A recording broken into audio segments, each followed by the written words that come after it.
Hello my dear students, ये आपका अपना YouTube channel applied physics classes. वैसे स्टूडेंट जो बिहार बोर्ड एग्ज़ाम 2023 में अपेयर हो रहे हैं क्लास 12 के, तो उनके लिए ये वीडियो का सीरीज़ काफ़ी अच्छा होने वाला है, बहुत ही हेल्पफुल होने वाला है। इसमें हम लोग यूनिट वाइज कुछ क्वेश्चंस लिखेंगे, कुछ क्वेश्चन का लिस्टिंग करेंगे, कुछ क्वेश्चन को शॉर्ट लिस्ट करेंगे। और अगर आप इस क्वेश्चन को अच्छे से प्रिपेयर कर लेते हैं, अच्छे से अपना रिविज़न कर लेते हैं, तो नो डाउट आपका एग्ज़ाम बहुत ज़बरदस्त होगा। तो चलो हम लोग शुरू करते हैं इसके लिए। तो हम लोग यहाँ पर यूनिट वाइज जो है वीडियो अपलोड करेंगे। इस सीरीज़ में यूनिट वाइज आपको वीडियो देखने को मिलेगा और हर एक यूनिट में कुछ क्वेश्चंस का कलेक्शन होगा। अगर आप इस क्वेश्चंस को घर में अच्छे से प्रिपेयर कर लेते हैं तो स्टूडेंट्स निश्चित रूप से आपका रिजल्ट बहुत ही अच्छा हो सकता है। तो चलो आप लोग शुरू करते हैं। जैसा कि आप जान रहे हैं, यूनिट वन हमारा है इलेक्ट्रोस्टैटिक्स। क्या है unit one? Electro, ELECTROSTATICS, electrostatics. और बच्चों इलेक्ट्रोस्टैटिक्स को जो है एनसीईआरटी के अकॉर्डिंग कितने पार्ट में, कितने चैप्टर में बांटा गया है? 2 चैप्टर में बांटा गया है। चैप्टर वन जो कि हमारा इलेक्ट्रिक चार्जेस एंड फील्ड्स का है, और चैप्टर टू हमारा जो है ये इलेक्ट्रोस्टैटिक पोटेंशियल एंड कैपेसिटेंस का है। ओके, तो चलो हम लोग इसमें शुरू करते हैं और कुछ इंपॉर्टेंट क्वेश्चन को हम लोग देखते हैं। ठीक है, तो चलो देखते हैं। तो इसमें जो पहला टॉपिक बच्चों हमें कवर करना है स्टूडेंट्स, पहला टॉपिक हमें कवर करना है वो है चार्ज के बारे में। किसके बारे में? चार्ज के बारे में, इसके प्रॉपर्टीज के बारे में, और इसी में एक टॉपिक होता है क्वांटाइजेशन का। किसका? क्वांटाइजेशन ऑफ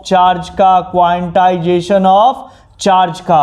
अगर आप इन टॉपिक्स को, सारे टॉपिक्स को कवर कर रहे हैं, बार बार हम रिपीट कर रहे हैं, आपका एग्जाम काफी अच्छा हो सकता है ना। और ऑब्जेक्टिव भी कहीं नहीं जाने वाला है। ऑब्जेक्टिव भी अगर थ्योरेटिकल पार्ट्स क्लियर है, हमारा कॉन्सेप्ट क्लियर है, निश्चित रूप से ऑब्जेक्टिव बनेगा। आप कॉन्फिडेंटली सही ऑप्शन को पिक कर सकते हैं, सही ऑप्शन को टिक करके जो है अपना मार्क्स को इंक्रीज कर सकते हैं। दूसरा नंबर जो स्टूडेंट्स हमको इसमें कवर करना है, दूसरा जो टॉपिक हमको कवर करना है वो है कूलम्स लॉ। कौन सा लॉ?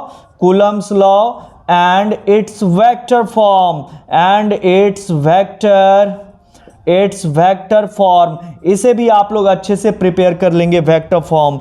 नेक्स्ट जो हमारा टॉपिक इसमें होने वाला है, अगला जो इंपॉर्टेंट टॉपिक हमारा होने वाला है इसमें, वो टॉपिक है हमारा permittivity. MITTIVIT, permittivity and relative permittivity. कौन सा परमिटिविटी? Relative permittivity. इस परमिटिविटी का ऐसा यूनिट, डायमेंशन, आप ध्यान रखें, कोई भी क्वांटिटी पढ़ें उसका ऐसा यूनिट, डायमेंशन, ये सब जरूर क्लियर कर लें। ऐसा यूनिट पढ़ना है, इसका डायमेंशन आप प्रिपेयर करके रखें। बिहार बोर्ड एग्जामिनेशन में ऐसा यूनिट, डायमेंशन से ऑब्जेक्टिव में बहुत सारे क्वेश्चंस आते हैं। नेक्स्ट पॉइंट अगर हम लोग इसमें देखेंगे तो ये है प्रिंसिपल ऑफ सुपरपोजिशन। याद होगा स्टूडेंट्स, अध्यारोपण का सिद्धांत काफी इंपॉर्टेंट पॉइंट है 2 मार्क्स के लिए। नेक्स्ट अगर हम लोग डिस्कस करेंगे अगले पॉइंट का, तो ये जो चार्ज डिस्ट्रीब्यूशन है, यूनिफॉर्म चार्ज डिस्ट्रीब्यूशन में हम लोग पढ़े हैं 3 टाइप का डिस्ट्रीब्यूशन। याद होगा बच्चों, पहला नंबर में हमने पढ़ा है LCD, लीनियर चार्ज डेंसिटी। कौन सा charge density? Linear charge density. फिर इसमें हमने देखा है SCD यानी surface charge density. And next point जो हमने इसमें कवर किया है वो VCD है, that means volume charge density. अगर हम लोग अगले पॉइंट का डिस्कस करेंगे तो अगला पॉइंट है हमारा इलेक्ट्रिक डायपोल।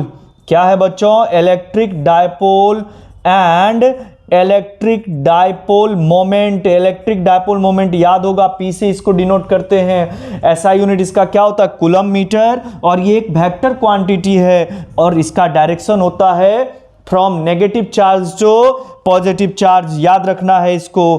अगर हम लोग नेक्स्ट अगले टॉपिक का डिस्कस करें तो नेक्स्ट हमारा टॉपिक है electric field intensity. Electric field intensity. याद होगा इंटेंसिटी का formula E is equal to F upon q not.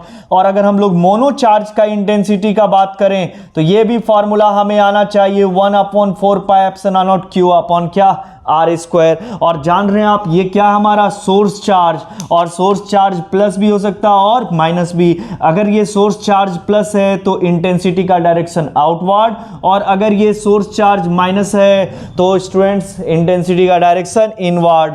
अगर हम लोग अगले टॉपिक को कवर करते इसमें तो electric field intensity due to dipole.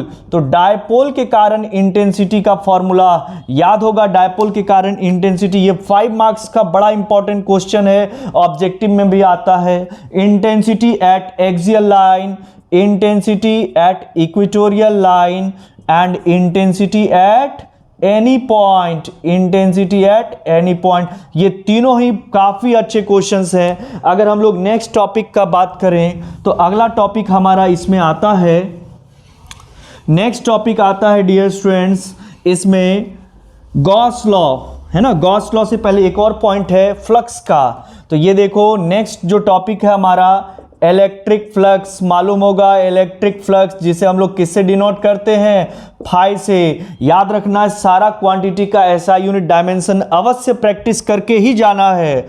अगला पॉइंट का अगर हम लोग बात करें तो नाउ गॉस लॉ, कौन सा law, Gauss law and its application, its application, application APPLICATION application. तो ये गॉस लॉ का एप्लीकेशन में हम लोग 5 एप्लीकेशन पढ़े हैं। पांचों एप्लीकेशन को आप अच्छे से करके जाइए, गॉस लॉ को आप अच्छे से पढ़िए, इसका प्रूफ को आप अच्छे से देख के जाइए। निश्चित रूप से आपका एग्जाम बिना डाउट के काफी कॉन्फिडेंटली आप एग्जाम हॉल में जाएंगे, है ना। तो चलो अब हम लोग अगर अगले टॉपिक का बात करें तो याद होगा टॉर्क के बारे में। किसके बारे में, टॉर्क के बारे में। Torque tau is equal to P sin theta. अगर हम वेक्टर फॉर्म का बात करें तो P क्रॉस E। याद रखना है ऑब्जेक्टिव में बहुत सारा फॉर्मूला वेक्टर फॉर्म में भी पूछा जाता है, ठीक है ना। P cross E, P sin theta. अगर हम लोग नेक्स्ट टॉपिक का बात करें तो ये जो डायपोल है ना हमारा इलेक्ट्रिक डायपोल, इलेक्ट्रिक डायपोल को रोटेट करने में इलेक्ट्रिक फील्ड में वर्क डन पूछता है, और ये वर्क डन का फॉर्मूला है PE into cos theta 1 minus cos theta 2, PE into cos theta 1 minus cos theta 2। ये हमारा काफी काम का फॉर्मूला है। चलो अब हम लोग इस पर आगे बढ़ते हैं।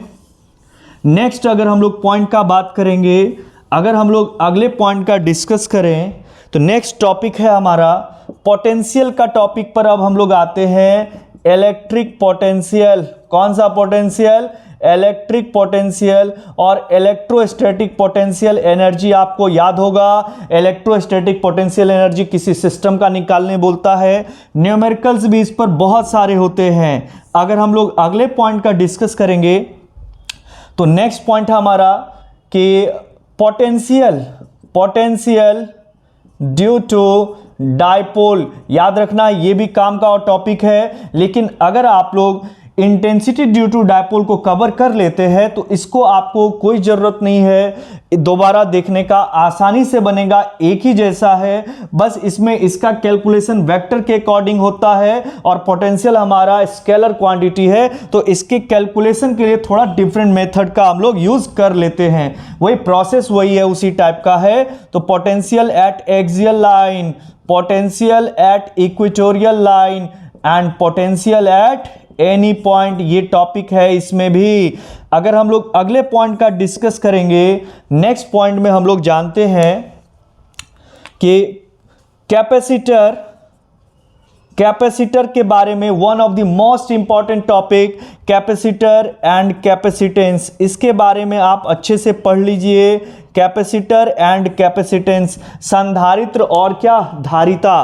तो आपको पूछा गया ये सारे क्वेश्चंस कहीं ना कहीं आपका प्रीवियस ईयर्स में इसमें से बहुत सारा क्वेश्चंस पूछा गया है, तो इसको ध्यान रखना है। अगर हम लोग इसमें पॉइंट का बात करें क्वेश्चन का, तो पूछता है कि कैपेसिटेंस से आप क्या समझते हैं, इसका एसआई यूनिट क्या होता है और इसका डायमेंशन क्या होता है, ये सब आप एकदम अच्छे से प्रिपेयर कीजिए। अगर हम लोग नेक्स्ट पॉइंट का बात करें तो एग्जाम में आता है energy stored in a conductor और capacitor U is equal to half CV square. इनमें से अगर आपको आंसर जानना हो तो बहुत सारे टॉपिक का आंसर इलेक्ट्रोस्टैटिक 2020 प्लेलिस्ट में जो है वो कवर किया गया है, आप उसको देख सकते हैं। अगर अगला पॉइंट का हम लोग बात करेंगे तो याद रखना है स्टूडेंट्स कि स्फेरिकल कैपेसिटर या स्फेरिकल कंडक्टर का हमको कैपेसिटेंस पूछता है, जिसका फॉर्मूला मालूम होगा C is equal to 4 pi epsilon naught into R होता है। ये भी काफ़ी काम का चीज़ है हमारा। अगर हम लोग अगले पॉइंट पर बढ़ेंगे, नेक्स्ट पॉइंट पर अगर हम लोग बढ़ते हैं तो अगला हमारा पॉइंट है इसमें कैपेसिटर में types of capacitor, types of capacitor का हम लोग बात कर लेते हैं। तो टाइप्स ऑफ कैपेसिटर में याद होगा स्टूडेंट्स कि हम लोग parallel plate capacitor,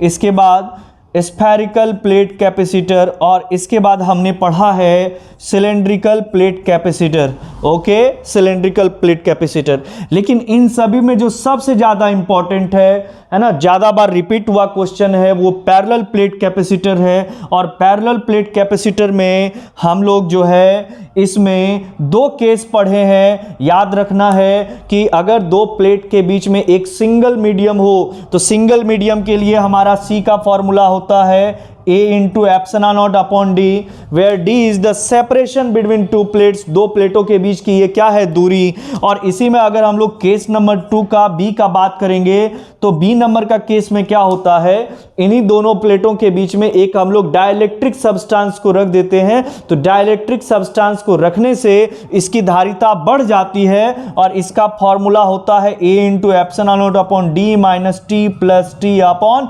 epsilon R, where T is the thickness of dielectric substance. तो ये टॉपिक है, इसमें अगर आपको टाइम मिले तो इसका सीरीज और पैरेलल, कैपेसिटर का सीरीज और पैरेलल का बहुत छोटा सा टॉपिक है, बट आपको एग्जाम में जो है उस पर ऑब्जेक्टिव हो सकता है, तो आप लोग इसको कवर करेंगे।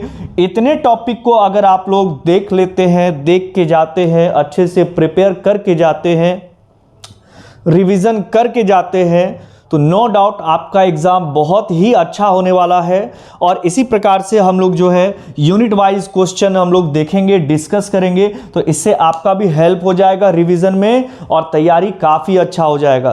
तो अगर आप लोग को वीडियो अच्छा लगे तो निश्चित रूप से चैनल को सब्सक्राइब कीजिए और अपने जो फ्रेंड सर्किल है उनमें भी शेयर कीजिए, ताकि ये जो सजेशन है इनका लाभ उन लोगों को भी मिल सके और उनका भी जो है तैयारी वो एक अच्छे लेवल पे हो सके। तो अगर करना है तैयारी अच्छे लेवल पे तो रिवीजन पर करना है फोकस। अब है लास्ट टाइम, अब कुछ करने से कोई फायदा नहीं है, इधर उधर करने से।